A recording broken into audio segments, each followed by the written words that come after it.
And then there's the story of a young Japanese-American boy, just 10, when his family was forced from their homes and taken hundreds of miles away to an internment camp. For 3 years, they lived in that camp, but when that boy got home, he didn't turn his back on America, he devoted his life to America.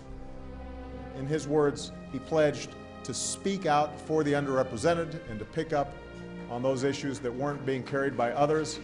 And as the first Asian American to ever serve in a president's cabinet, Norm Mineta made good on that pledge.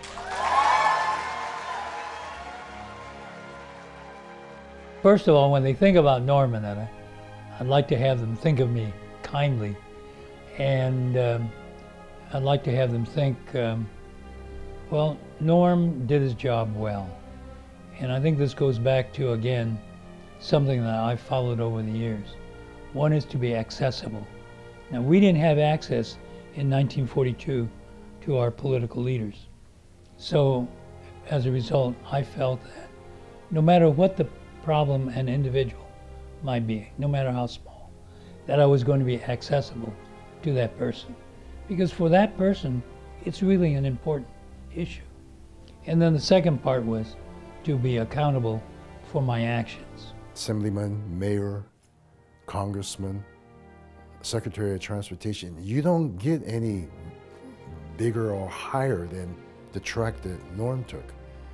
Again, for me, Norm, I remember him in the days before he ran for City Council of San Jose, when he was a Japanese American contemplating involvement. I look at Norm as the role model. Especially while I was a member of the House of Representatives, I was able to help senior communities across the country because maybe they'd be running into some problem with their application at the Department of Housing and Urban Development. So, like the housing project here in San Jose, senior programs in Seattle, Los Angeles, I've been able to help get the application through the bureaucratic process. So I've always been very supportive of Steve Nakajo and the Kimochi program because they do so much for the senior community. And now that I'm 80 years old, I even appreciate it that much more. My proudest achievement while in office, I would have to say, without a doubt, it's having helped get the Civil Liberties Act of 1988 passed. Here you had a government admitting its own wrong. Now, how many governments are there in the world who would do that? Not very many.